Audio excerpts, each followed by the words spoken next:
크게 복음을 외치며 나아갈 때에 주께서 승리로 우리에게 주실 줄 믿습니다. 승리를 허락하여 주실 줄 믿습니다. 크게 외치라고 이야기했는데, 예수 믿는 거 밖에 나가서 크게 외치기 좋으세요? 조금 부끄러운가요? 교회에서는 안 그렇죠? 교회에서 우리 크게 한번 외쳐봅시다. 할렐루야! 할렐루야 외치라고. 아멘 하지 말고 할렐루야! 아멘!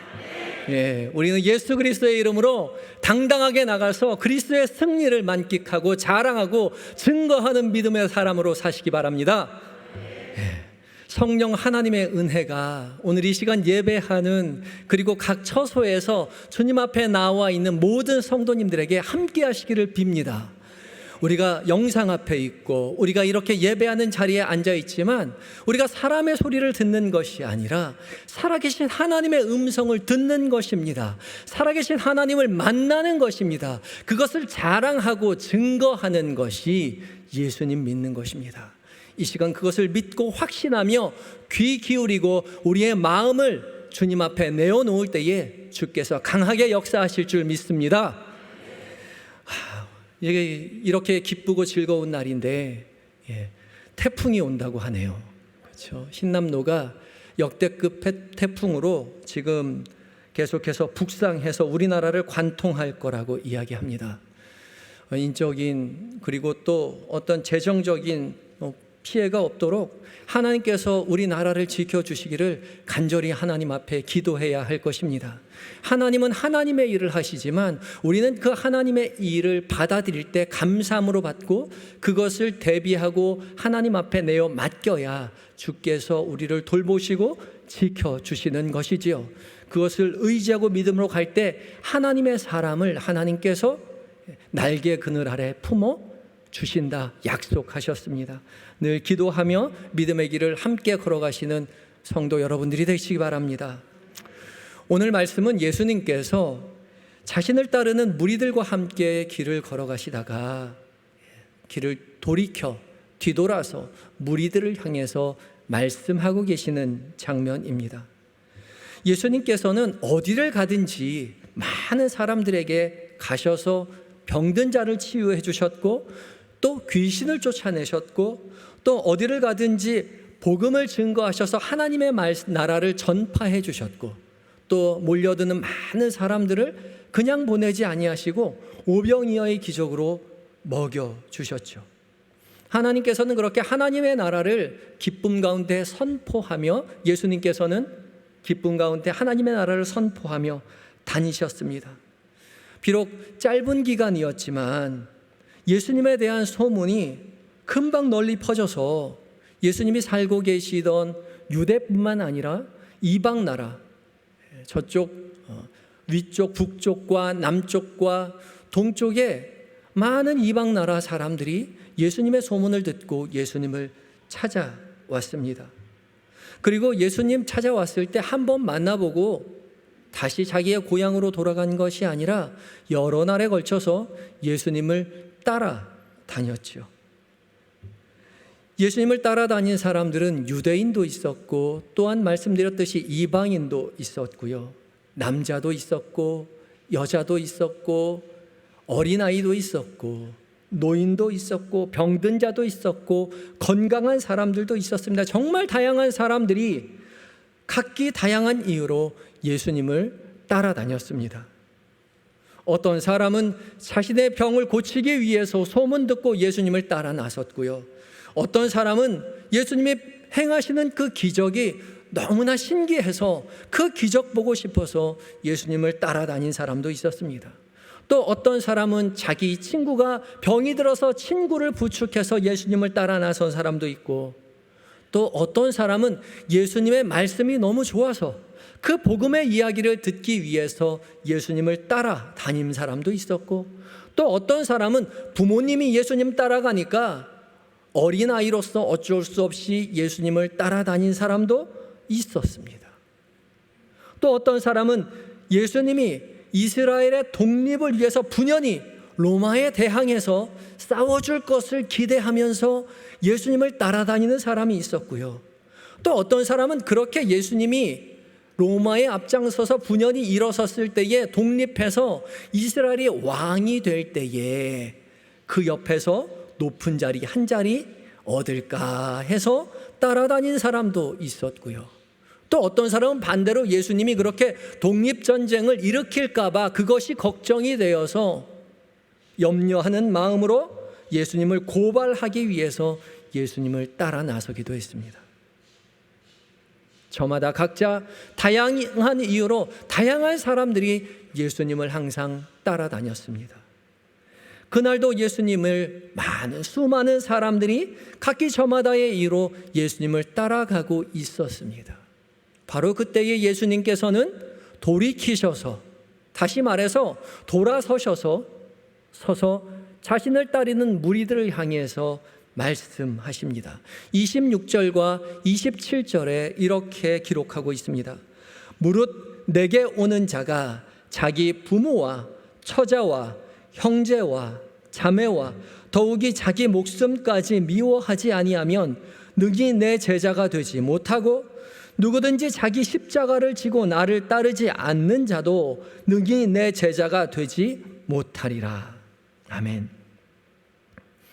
예수님은 갑자기 되돌아서서 부모와 처자와 형제와 자매와 자기 목숨까지 미워하지 아니하면 내 제자가 되지 못하고, 자기 십자가를 지고 나를 따르지 아니하면 내 제자가 되지 못한다 라고 말씀하셨습니다. 다소 뜬금없는 이야기, 그렇게 들릴 수도 있겠지요. 왁자지껄 저마다의 이유로 예수님을 막 따라가고 있는데 갑자기 예수님께서 돌아서셔서 무릇 내게 오는 자는 부모와 형제와 처자와 너의 목숨까지도 다 버리고 나를 따르지 않으면 내 제자가 되지 못한다. 자기 십자가를 지고 나를 따르지 않으면 내 제자가 되지 못한다. 그렇게 갑자기 말씀하세요. 아니, 모든 일에는 순서와 절차라는 게 있잖아요. 좀 생각해 보세요. 예수님 막 따라올 때에 예수님께서 좀 순서대로 말씀해 주셔야죠. 먼저 날 따라오는 게 재미있니? 왜 그렇게 날 따라다니니? 나를 따라다니는 게 따라다닐만 하니? 이제 조금 더 적극적으로 따라다닐 마음이 있니? 내 제자가 되고 싶으냐? 나를 따라오고 싶느냐? 그렇게 의향을 우리에게 먼저 물어보셔야죠. 그랬을 때, 예, 제가 조금 더 열심히 주를 따라가 보고 싶습니다 라고 얘기했을 때, 그러면 내 제자가 되기 위해서는 이러한 것이 필요하다. 그게 순서인 거잖아요. 그런데 그런 거 하나도 안 물어보시고 갑자기 뜬금없이 길 가다가 뒤돌아서셔서 부모와 형제와 가족과 목숨 다 버려야 내 제자가 된다. 너의 십자가를 지고 나를 따라야 내 제자가 된다. 그렇게 말씀하시면 따라가는 사람들이 너무 당황스럽잖아요. 그렇지 않나요? 그런데요, 사실 예수님은 예수님을 따르는 무리들을 향해서 이런 얘기를 처음 얘기하시는 것이 아닙니다. 이미 예수님은 무리들을 향해서 여러 차례 이 이야기를 말씀하셨습니다. 하지만 사람들은 그 이야기를 귀담아 듣지 않았죠. 저마다 자기가 듣고 싶은 것만 듣고 자기가 보고 싶은 것만 보면서 예수님을 따라다녔던 것입니다. 오늘 본문의 앞에 누가복음 9장 22절부터 24절까지 말씀에는 이렇게 기록되어 있습니다. 이르시되 인자가 많은 고난을 받고 장로들과 대제사장들과 서기관들에게 버림받아 죽임을 당하고 제3일에 살아나야 하리라 하시고, 또 무리에게 이르시되 아무든지 나를 따라오려거든 자기를 부인하고 날마다 제 십자가를 지고 나를 따를 것이니라. 누구든지 제 목숨을 구원하고자 하면 잃을 것이요 누구든지 나를 위하여 제 목숨을 잃으면 구원하리라. 아멘. 이미 예수님께서 말씀해 주셨지요. 또 누가복음 9장 44절에는 또 이렇게 말합니다. 이 말을 너희 귀에 담아두라. 인자가 장차 사람들의 손에 넘겨지리라 하시되. 말을 어떻게 하라고요? 너희 어디에? 귀에 담아두라. 귀에 담아두라는 것은 잊지 말라, 기억하라 라는 거죠. 예수님께서는 이렇게 말씀하시면서 기억하라고, 담아두라고, 간직하라고 말했지만 다 잊고 있었습니다. 사람들은 오랫동안 예수님을 따라다녔지만, 예수님과 함께 길을 가고 있었지만, 예수님이 지금 어디를 향해 가고 있는지, 예수님의 무엇을 향해 이 길을 걸어가고 있는지 몰랐습니다. 아니요, 관심조차 없었습니다. 예수님은 사실 오직 한 곳을 향해 가고 있었습니다. 그곳은 다름 아닌 예루살렘. 예루살렘에 십자가를 지기 위해서 예수님은 지금 묵묵히 길을 가고 계십니다. 예수님께서는 인류의 모든 죄를 위해서 이 땅 가운데 내려오셔서 인류의 모든 죄를 친히 홀로 짊어지시고 십자가에 달리시기 위해서 이 땅에 오셨고, 그렇게 달리셨고 죽으셔서 우리를 구원해 주셨습니다. 지금 예수님께서는 그 길을 가고 계시는 것입니다. 무리들과 함께 걸어가고 있지만, 무리들과 함께 어디를 향해서요? 십자가를 향해서, 죽음을 향해서 길을 걸어가고 계세요. 십자가를 향해, 고난을 향해, 죽음을 향해 걸어가시던 예수님은 그렇게 무리들과 함께 길을 걸어가시다가 문득 뒤를 돌아서서 따라오던, 함께 하던 무리들을 향해 말씀하시는 것이죠. 내가 나를 따르는 각자의 이유를 다 내려놓고 이제 내 제자가 되어서 나와 함께 이 길을 걸어가자 라고 말씀하시는 것입니다. 우리도 예수님을 따라 길을 가는 사람들이지요. 우리도 예수님과 함께 오랫동안 이 길을 걷고 있는 사람들입니다. 예수님의 말씀을 듣고 예수님의 행하시는 일들을 함께 경험하면서 우리 함께 이 길을 걸어갑니다. 그것을 위해 이 자리에 앉아서 함께 예배하는 것 아니겠습니까? 우리가 이 자리에 함께 모여 예배하고 믿음의 길을 함께 걸어가지만 우리 각자 모두 다른 이유를 가지고 이 자리에 앉아 있지요. 저마다의 이유를 가지고 믿음의 길을 걸어갑니다. 어떤 사람은 자신의 병을 낫기 위해서 기도하면서 이 자리에 앉아 있고요. 어떤 사람은 시험에 합격해달라고 기도하며 이 자리에 앉아 있고요. 어떤 사람은 자녀를 위하여 기도하는 마음으로 이 자리에 앉아 있고요. 어떤 사람은 시험에 합격하기 위하여, 어떤 사람은 먹고 사는 게 너무 힘들어서 먹고 사는 문제 해결하고 싶어서 주님 앞에 나와 주님과 함께 길을 걸어가는 이 자리에 앉아있는 분들이 있고요. 어떤 사람은 예수님을 따라다니던 어린아이들처럼 어렸을 때부터 어머니 아버지가 교회에 다니니까 그 어머니 아버지와 함께 아무 생각 없이 교회로 나오는, 예수님을 따라오는 그런 사람들도 있습니다. 우리 오랫동안 예수님을 따라 나섰지만 예수님 따라다닌 지 너무 오래되어서 우리가 어디로 가고 있는지, 무엇을 향해 가고 있는 건지 까맣게 잊고 살 때가 너무나 많이 있습니다. 예수님 누차 우리에게 이 길이 어떤 길인지에 대해서 설명하시고 예고하시고 말씀하셨지만, 귀에 담아두라 말씀하셨지만 한 귀로 듣고 한 귀로 흘리며 내 생각, 내 욕심, 내 주장만 생각하며 예수님 따라가고 있었다는 거죠. 이렇게 자기 나름대로의 이유대로 예수님을 따라 나선 사람들에게 예수님은 돌이켜 불현듯 말씀하시는 것이죠.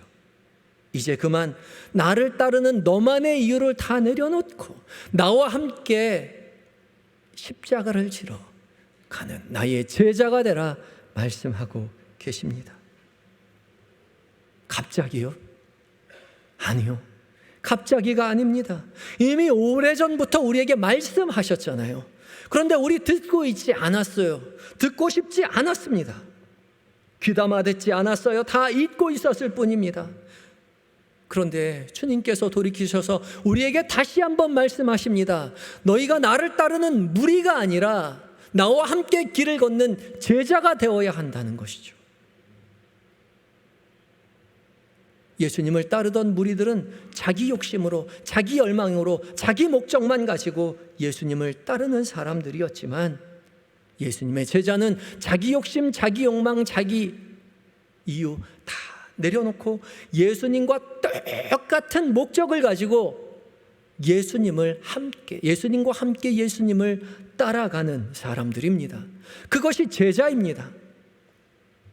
예수님은 나와 같이 하나님께서 나에게 부탁하신, 하나님께서 예수님에게 부탁하신 그 거룩한 사명, 그 사명을 감당하는 제자가 되라라고 말씀하고 계시는 거죠. 우리가 이 땅을 두 다리로 서고 있지만 우리의 두 눈은 하늘을 향하여 바라보고 거룩한 사명을 가슴에 품고 예수님처럼 예수님의 제자가 되어 살아가라고 예수님 우리에게 말씀하고 계신 것입니다. 그러면서 예수님께서는 두 가지의 비유를 들어 말씀하고 계십니다. 첫 번째 비유는 망대 건축의 비유입니다. 이 망대를 건축하는 일은 당시 분봉왕이었던 헤롯 안티파스가 건축을 많이 했던 것을 비견해서 예수님께서 비유로 설명하신 것입니다. 헤롯 안티파스는 건축을 하는데 굉장히 재능이 있어서 많은 건축을 했습니다. 건축을 통해서 유대 백성들의 환심을 사려 했고, 건축을 많이 함으로써 로마 황제에게 환심을 사고 싶어 했습니다. 그래서 많은 돈을 들여서 동시다발적으로 큰 건물들을 많이 지었죠. 완공한 건물도 있었지만 중도에 돈이 없어서 멈춘 건축물들도 많이 있었습니다. 그래서 백성들의 환심을 사려 시작했던 그 건축이 백성들의 원망을 사는 건축으로 바뀌고 말았던 거죠. 예수님은 이것을 비유로 말씀하십니다. 망대를 세우는 자가 있다면 철저하게 계산을 해보라는 것이죠. 얼마가 들지, 얼마가 들어야 완공될지에 대해서 계산을 해보고 망대를 건축하라는 것입니다. 예수님을 따르는 것도 마찬가지입니다. 제자가 되는 것도 얼만큼의 헌신과 얼만큼의 희생이 들지에 대해서, 그리고 어떠한 결과물을 낳게 될지에 대해서 계산해보고 제자가 되라고 말씀하시는 것입니다. 두 번째 비유로 말씀하신 것은 전쟁의 비유죠. 전쟁의 비유 역시 헤롯 안티파스가 전쟁을 했던 것을 비유로 들고 계신 것입니다. 헤롯 안티파스는 특별히 아라비아의 공주와 함께 정략 결혼을 해서 자신의 권력을 유지하려고 하였습니다. 그렇지만 자신의 권력을 유지하기 위해서 나중에는 이 아라비아의 공주와 이혼을 하고 다른 여자와 결혼을 하였습니다. 그래서 화친했던 그 아라비아와의 그 화친했던 조약을 깨고 전쟁을 하고 말았죠. 호기롭게 전쟁을 시작했지만 결과는 패배로 끝나고 말았습니다. 예수님께서는 그것을 비유로 들어 말씀하고 계시는 것입니다. 철저히 계산을 해서 질 것 같으면 미리 화친을 했어야 한다라고 이야기하는 것입니다. 이 두 비유의 핵심이 무엇입니까? 계산을 하라는 것입니다. 계산을. 얼마만큼의 헌신이 필요한지 철저하게 계산해 보라는 것입니다. 헌신에 비해 어떠한 결과가 도출될지에 대해서 철저히 계산해 보고 무리로 남지 말고 제자로 나서라고 예수님께서 말씀하고 계시는 거죠. 제자가 되는 일은 결코 쉬운 일은 아닐 것입니다. 자신의 부모와 형제와 처자와 자신의 목숨까지도 내어놓아야 미워해야만 하는 일이기 때문에 그렇습니다. 오늘 본문에 미워한다라고 이야기했지만 원문의 의미로는 덜 사랑한다라는 의미를 가지고 있습니다. 그러니까 미워하는 사람이 되는 것이 아니라 자신의 가족, 친척, 자신의 모든 것, 자기 자신보다 하나님을 더 사랑하는 존재가 되어야 한다는 것이죠. 예수 그리스도를 더 따르는, 예수 그리스도를 더 사랑하는 존재, 더 소중하게 여기는, 제자됨을 더 소중하게 여기는 존재가 되어야 된다라고 이야기하는 것입니다. 그래서 누가복음에 보면 예수님의 제자들은 한결같이 모든 것을 버리고 예수님을 따랐다라고 기록하고 있습니다. 예수님을 따르는 길이 모든 것을 버리고 예수 그리스도를 더 사랑하여 따르는 길이겠지만 그것으로 그쳐지는 것이 아닙니다. 더 많은 것을 우리에게 약속하고 계세요. 마가복음 10장 29절부터 30절의 말씀에는 이렇게 기록하고 있습니다. 예수께서 말씀하셨다. 내가 진정으로 너희에게 말한다. 나를 위하여 또 복음을 위하여 집이나 형제나 자매나 어머니나 아버지나 자녀나 논밭을 버린 사람은 지금 이 세상에서는 박해도 받겠지만 집과 형제와 자매와 어머니와 자녀와 논밭을 100배나 받을 것이고 오는 세상에서는 영원한 생명을 받을 것이다. 아멘. 주님 우리에게 약속하고 계십니다. 우리가 예수 그리스도를 위해서 예수님의 제자로 살아갈 때요, 많은 희생과 많은 헌신과 많은 박해도 있겠지만 우리가 희생하였던 모든 것들, 집과 형제와 자매와 어머니와 자녀와 논밭과 나의 모든 것을 희생하였을지라도 그것을 얼마나요? 100배나 받을 것이요, 나의 모든 것을 포기했을지라도 오는 세상에서 영원한 생명을, 하나님 나라의 백성 되는 은혜를 받게 될 것이다. 주님 우리에게 약속하고 계신 것이죠. 그러면서 이것을 보고 계산해 보아라. 그리하여 무리로 남지 말고 제자가 되라 말씀하고 계시는 것입니다. 제자가 되는 일, 결코 쉬운 일은 아닐 것입니다. 왜냐하면 예수님과 함께 십자가를 지러 가는 일이기 때문에 그렇습니다. 죽어가는 생명을 살리기 위해서 우리도 예수님처럼 십자가를 지고 걸어가는 그 길이 어렵고 힘든 길일 수밖에 없는 것이지요. 그러나 우리는 그 길을 걸어가야 합니다.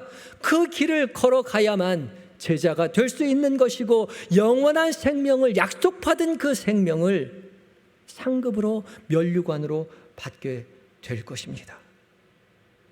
예수님은 제자로 따라 나서는 많은 사람들에게 두 가지를 약속하고 있습니다. 우리가 두 가지를, 그 약속을 기억하고 예수님을 따라 나서야 합니다. 제자가 되기 위한 두 가지 길. 첫 번째는 제자가 되기 위해서는 자기의 모든 소유를 내어놓아야 합니다. 자기의 모든 것, 오늘 본문은 자기의 목숨까지도 내어놓으라고 말합니다. 왜요? 예수님께서 그렇게 하셨기 때문에 그렇습니다. 우리가 예수님의 제자라고 한다면 예수님과 똑같이 예수님이 걸어가신 그 길을 걸어가야 하겠지요. 예수님도 목숨을 내어놓으셨기 때문에 우리도 예수님처럼 목숨을 내어놓아야 예수님의 제자가 되는 것입니다. 예수님께서 자신의 목숨을 내어놓음으로 생명을 살리셨듯이 우리도 예수님처럼 우리의 목숨을 내어놓아야 생명이 살아날 것입니다. 요한복음 12장 24절과 25절은 우리에게 이렇게 말씀하고 계십니다. 하나님, 예수님께서 우리에게 약속하고 계세요. 진실로 진실로 너희에게 이르노니 한 알의 밀이 땅에 떨어져 죽지 아니하면 한 알 그대로 있고 죽으면 많은 열매를 맺느니라. 자기의 생명을 사랑하는 자는 잃어버릴 것이요 이 세상에서 자기의 생명을 미워하는 자는 영생하도록 보전하리라. 아멘. 어떻게 해야 된다고요? 죽어야 한다고요.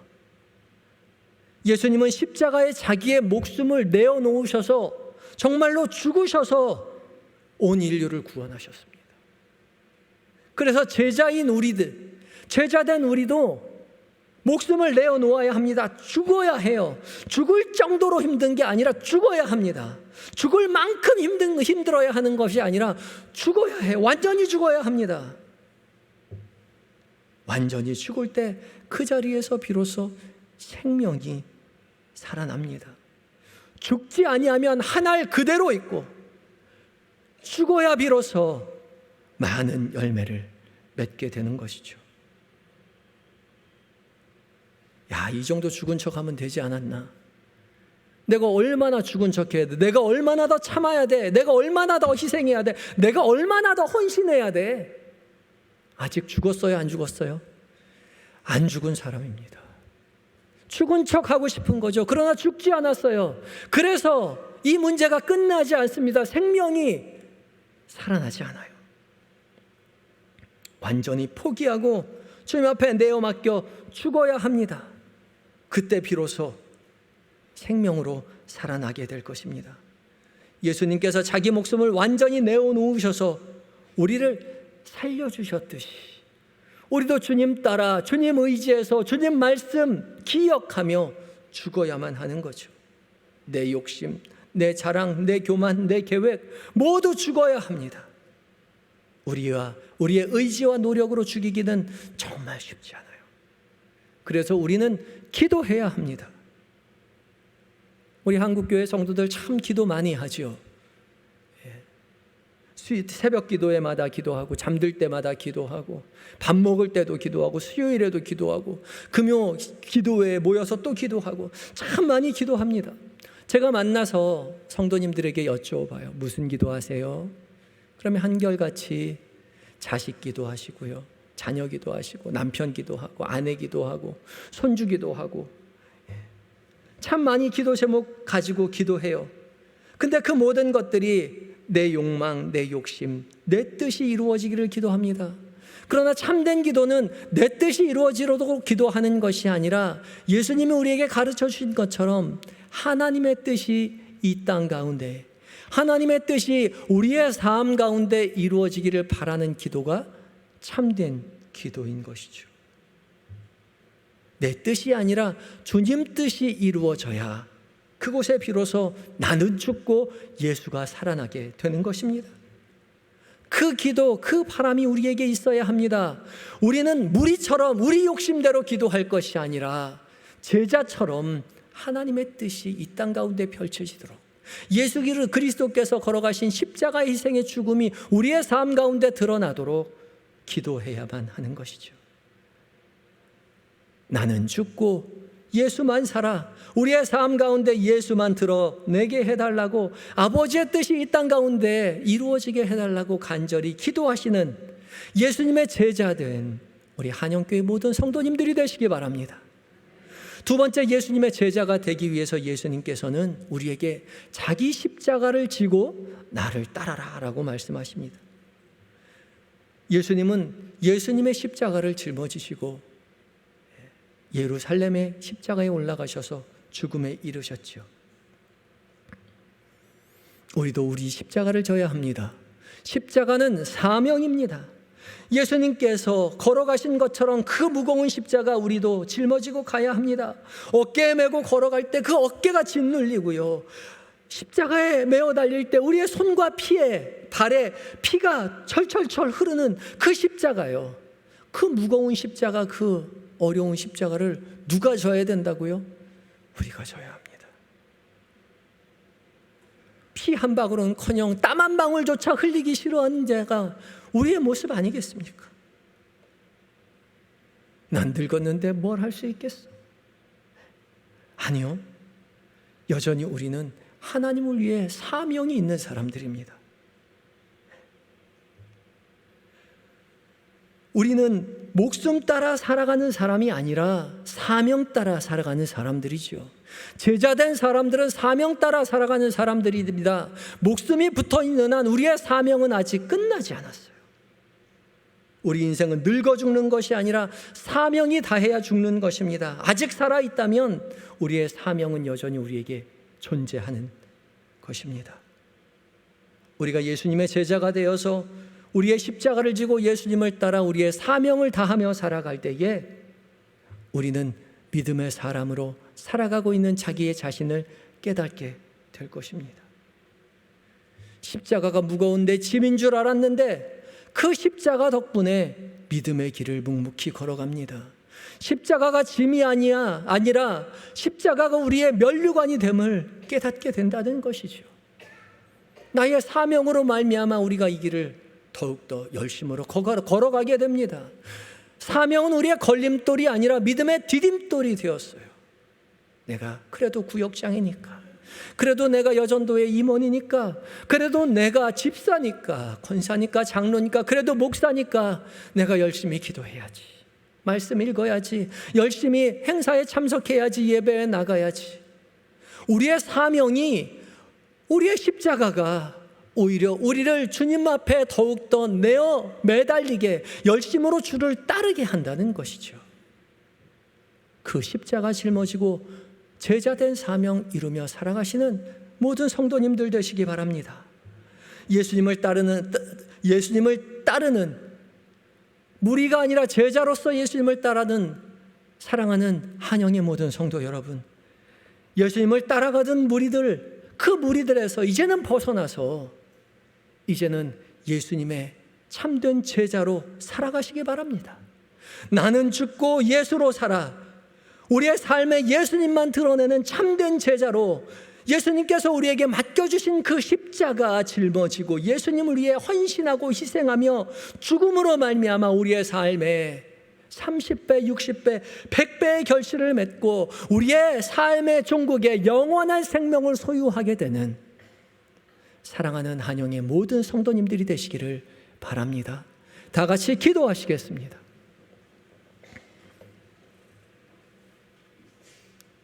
우리에게 무리에서 벗어나 제자가 되라 말씀하시는 예수님, 우리도 예수님 따라 제자가 되기를 원합니다. 주님, 우리의 욕심, 우리의 만족, 우리의 이유 다 내려놓고 주님 기뻐하시는 대로 주님의 뜻이 이 땅 가운데 이루어지도록 기도하며 살아가는 우리 모두가 되게 하여 주시옵소서. 우리에게 주어진 그 사명, 그 십자가 짊어지고 예수님 따라갑니다. 주여, 부족한 우리를 붙잡아 주시옵시고 성령 하나님 우리와 함께 하심으로 주와 동행하며 주의 승리를 경험하며 주의 생명을, 영원한 생명을 소유하는 주의 제자로 살아가게 하여 주시옵소서. 예수님의 이름으로 기도하옵나이다. 아멘.